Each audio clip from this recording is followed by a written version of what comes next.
O Senhor esteja convosco. Ele está no meio de nós. Proclamação do Evangelho de Jesus Cristo, segundo Mateus.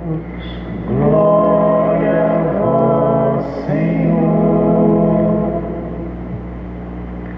Naquele tempo, Jesus disse aos sumos sacerdotes e aos anciãos do povo: escutai esta outra parábola. Certo proprietário plantou uma vinha, pôs uma cerca em volta, fez nela um lagar para esmagar as uvas e construiu uma torre de guarda. Depois arrendou-a a vinhateiros e viajou para o estrangeiro. Quando chegou o tempo da colheita, o proprietário mandou seus empregados aos vinhateiros para receber seus frutos. Os vinhateiros, porém, agarraram os empregados, espancaram a um, mataram ao outro e ao terceiro apedrejaram. O proprietário mandou de novo outros empregados, em maior número do que os primeiros, mas eles os trataram da mesma forma. Finalmente, o proprietário enviou-lhes o seu filho, pensando: ao meu filho eles vão respeitar. Os vinhateiros, porém, ao verem o filho, disseram entre si: este é o herdeiro. Vinde, vamos matá-lo e tomar posse de sua herança. Então agarraram o filho, jogaram-no para fora da vinha e o mataram. Pois bem, quando o dono da vinha voltar, o que fará com esses vinhateiros? Os sumos sacerdotes e os anciãos do povo responderam: com certeza mandará matar de modo violento esses perversos e arrendará a vinha a outros vinhateiros, que lhe entregarão os frutos no tempo certo. Então Jesus lhes disse: vós nunca lestes nas Escrituras? A pedra que os construtores rejeitaram tornou-se a pedra angular. Isto foi feito pelo Senhor e é maravilhoso aos nossos olhos? Por isso eu vos digo: o reino de Deus vos será tirado e será entregue a um povo que produzirá frutos. Palavra da salvação. Glória a vós, Senhor.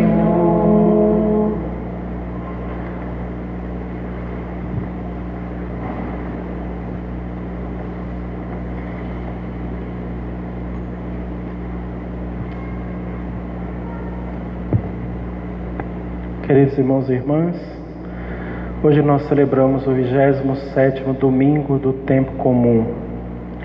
Vou fazer apenas uma breve reflexão a respeito desta liturgia que nós estamos vivendo hoje. Uma liturgia extremamente bonita. E hoje toda a missa, toda a liturgia, ela fala de dois amores. Um amor eterno, um amor inquebrantável, um amor fiel, um amor indestrutível, um amor para sempre, que é o amor de Deus. E um outro amor, que é o amor dos homens. Às vezes eles conseguem, às vezes não conseguem, às vezes são fiéis, às vezes infiéis, às vezes respondem, às vezes não respondem, geralmente não respondem. Esses dois amores, o amor de Deus e o amor dos homens. Domingo passado nós vimos Jesus começar a contar a parábola da vinha. A vinha sempre foi uma figura muito importante para o povo de Israel. Desde que eles saíram do Egito, as crianças aprendiam na escola deles, nas escolas de sábado, no Shabat, eles aprendiam a história da vinha de Deus. Eles cantavam as músicas da vinha, eles falavam que eles eram o fruto escolhido que Deus arrancou do Egito e plantou na terra de Canaã. A vinha sempre foi uma imagem muito forte da identidade do povo. Nós somos a vinha de Deus. E Jesus começou a contar parábolas falando da vinha. E quando eles falavam de vinha, eles sabiam exatamente o que era que Jesus estava querendo falar. E Jesus começou a história da vinha dizendo assim: um pai tinha 2 filhos. pediu aos filhos: vão trabalhar na vinha. Um falou: tá bom, eu já vou, e não foi. O outro falou: eu não vou, e depois foi. E eles ficam perguntando: que 2 filhos que ele está falando? Pode ser que eles se lembrem da figura dos 2 grandes filhos de Israel ou dos hebreus. O primeiro, o filho da promessa, Isaque, e depois o filho bastardo, Ismael. Será que ele está falando desses 2 filhos? Pode ser, mas não parece. E ele não estava falando desses 2 filhos. Ele estava falando de 2 filhos, um do passado e um do futuro. O filho do passado é o povo hebreu, o povo de Israel, e o filho do futuro é a igreja de Deus, a vinha de Deus. A mesma vinha que ele plantou lá no Egito, ela continuou, ela só mudou de donos, de destinatários. Era ao primeiro filho, que era para ela ser, mas depois o filho rejeitou, então deu para o segundo filho. Era disso que ele estava falando. Falando da vinha, ele continuou no evangelho de hoje. No evangelho de hoje ele disse assim: escuta mais uma parábola. Um proprietário tinha uma vinha. Aí ele começa a dizer: o proprietário arrendou essa vinha para que alguém cuidasse dessa vinha, os vinhateiros.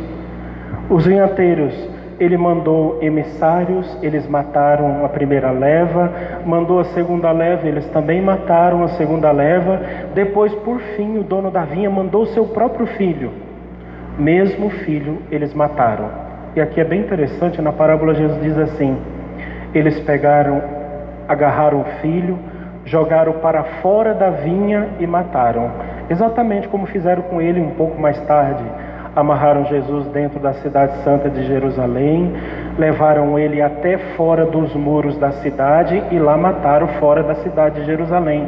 Jerusalém era a vinha de Deus, sempre foi. Aqui nessa parábola aparece a imagem da vinha, o vinho. Por que o vinho é tão importante? Existem 3 elementos na cultura hebraica que são chamados alimentos sagrados. O primeiro alimento é o pão que representa não só a fome da barriga da pessoa, mas representa toda a necessidade física do ser humano. Por isso ele é um elemento sagrado. O pão é sagrado, eles cuidam do pão, eles embrulham, eles não deixam cair migalhas de pão no chão, não joga pão no lixo, não desperdiça de jeito nenhum, porque o pão é um objeto sagrado, é um alimento sagrado. Quando nasceu a missa, o elemento mais importante da missa é justamente o pão. A gente sempre trouxe isso, desde Israel. O segundo elemento que é sagrado para eles é a água. Tanto porque eles não têm água, um país seco, não chove, um deserto, é a necessidade do povo de ter água, mas também a água simboliza a vida. Sem ela é impossível a vida sobreviver. Então a água é um elemento importante, sagrado, e por ela eles fazem guerra, matam e morrem por causa dela. Na liturgia da missa também, se não tiver água para a gente pingar uma gota de água dentro do vinho, a missa não vale sem a água. Então nós usamos o pão, usamos a água como esse elemento sagrado. E o terceiro elemento que para eles é sagrado é justamente o vinho. Todo mundo bebe vinho. Não tem uma casa tão pobre que não tenha vinho para se beber. Até as crianças bebem vinho. Todo mundo bebe vinho, porque o vinho, ele é um elemento sagrado. Ele não é mais um elemento natural. Ele já passou por um processo. Ele foi transformado pelo trabalho do homem. A uva foi pisada, foi macerada, foi preparada. Ela passou um tempo de descanso até se tornar o vinho, chegar no ponto certo. Eles dizem que o vinho é o amor. É um elemento que quando você bebe, você fica tonto. Você sai do seu normal. Você se eleva. E é justamente uma pessoa apaixonada que está inebriada, ela está bêbada, ela está louca de amor pelo outro. Então o vinho é um elemento que representa o amor de Deus, a loucura de amor de Deus pelos homens. Aqui recordar alguns fatos interessantes, né? O primeiro milagre de Jesus lá nas bodas de Caná, o que foi? Exatamente isso. Ele transformou 600 litros de água em 600 litros de vinho, numa festa que já estava acabando, onde todo mundo já estava bêbado. Justamente porque o vinho é este elemento sagrado, símbolo do amor de Deus, né? Eu tenho uma família que mora lá em Israel. Da última vez que eu fui almoçar com eles, e todo mundo bebendo vinho nas jarras como se fosse suco, né? E eu disse: vocês bebem muito vinhos aqui, muito vinho, né? Ele disse: nós não somos tão pobres para não termos vinho na mesa. O vinho é fundamental, é especial. Na nossa missa também tem que ser vinho, não pode ser suco de uva, é vinho mesmo, transformado, elemento que deixa tonto. Sem pão, sem vinho e sem água não tem missa. Assim como para os hebreus esses elementos eram importantes, para nós também. A vinha de Deus, que era o povo de Israel, se perdeu por causa dos maus administradores, e esta vinha de Deus, ela foi passada para um novo povo. A parábola termina dizendo exatamente isso: Deus tirou de vocês a vinha e deu a um outro povo, um povo que produza fruto, um povo que dê fruto. E graças a Deus, a igreja de Deus, ela é fundada nos mesmos elementos. 12 eram as tribos de Israel, 12 são os apóstolos. Abraão era o patriarca do povo antigo. José, o nosso José, é o pai providente, patriarca do nosso povo católico. O pão, a água e o vinho eram elementos fundamentais na cultura do povo hebreu. Para nós cristãos católicos, o pão, a água e o vinho é fundamental, e sem eles não tem Eucaristia.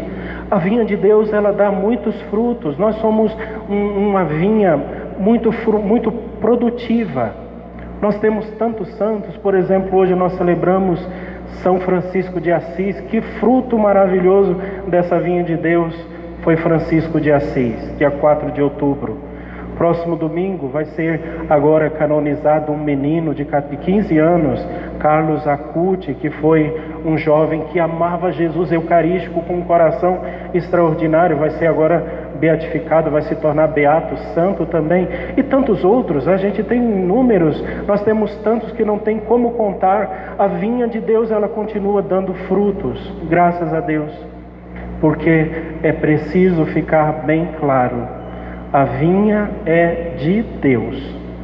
Jesus diz na parábola, escuta essa parábola: um proprietário plantou a vinha dele.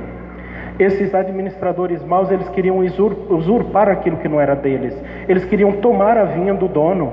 Exatamente aquilo que Satanás fez. Satanás queria ser Deus, ele queria ser como Deus, insuflou os homens, e os homens continuam nessa sede. Eles querem ser como Deus, eles querem tomar os direitos de Deus, eles querem se sentar no trono de Deus, mas nunca vão conseguir.